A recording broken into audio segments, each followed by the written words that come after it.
What is a good checklist to know if I'm ready to buy a home? I think having a plan. When you are ready to buy a home, you will have probably saved up some money. You might have a bit of an idea on where you might like to buy that home. Hopefully you will have done a little bit of research as to where you can possibly afford to buy that house. Things that you're going to need from a banking point of view is you're going to need permanent employment and a regular income. You're going to have saved a deposit or demonstrated a savings history that will support your borrowing. Again, well, like I just said, do some research as to where you want to live. Discuss this with your lender and have a look as to whether it's going to be affordable, because there's no point in setting yourself up to failure if you know that actually where I would like to buy a house, I actually can't afford to do that. So take a step back and go, okay, well, where can I afford? So that would be my advice. When I got married, we moved back to Newcastle from the UK where we were living. We wrote a list of things that we wanted in our first home. And we wanted a brick home, we wanted a double garage, we wanted an ensuite, we wanted a big backyard or a decent sized backyard because we wanted to get a dog. And that was our list, and we just stuck by that list. And eventually we found the house, and it was in a different location to where we'd hoped it was going to be. But it ticked all the boxes and we were really happy with that home, and it set us up for our next stage of life. So I think it's important to write things down and to say, okay, well, I think I might be ready to buy a house.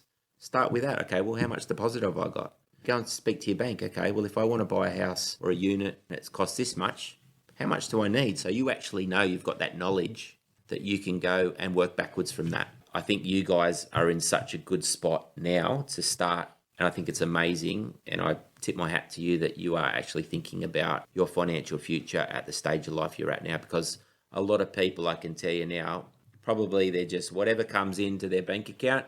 Saturday night comes, right, how much have I got to spend? All right, off we go. And living paycheck to paycheck is basically what I'm trying to say. So I think if you can start setting up your habits when it comes to thinking about buying a home, I don't know, I should have probably looked it up actually, what the average age of a person buying property in Australia is. I would be surprised if it's not closer to 30 than 20 these days.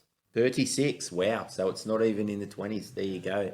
Thanks, Rich. On the topic of housing, would you say it's better to buy or rent a house? Again, I think it's down to your personal circumstances. A lot of people might have a job where they're likely to be moving around, and so for convenience to their workplace or their vocation, it might be easier to just rent. There's pros and cons to both. Obviously, when you get a mortgage, that's a very high level of commitment, i.e. 25 to 30 years. Essentially, the commitment to a debt of that level is quite significant. It's not like when you're renting, you can say, okay, I'm just going to give my 90 days or whatever it is, and I'm going to move out and I'm going to go and do something else.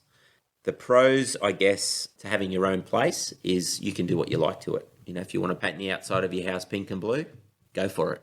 If you're renting, you can't do that. You have to get permission from the landlord to do certain things. So the positive to renting, though, is if, let's say, the hot water service packs it in, you just got to make a phone call and it's up to that estate agent to come and replace or repair water service, and that doesn't affect your rent. So there's definitely two sides to it. I guess it's a commitment conversation that you will need to have, and, you know, where you're up to in your stage of life. Like Macquarie Youth Council would like to acknowledge that this podcast series has been recorded on Awabakal lands. We would also like to thank Beyond Bank for their assistance with creating this podcast series.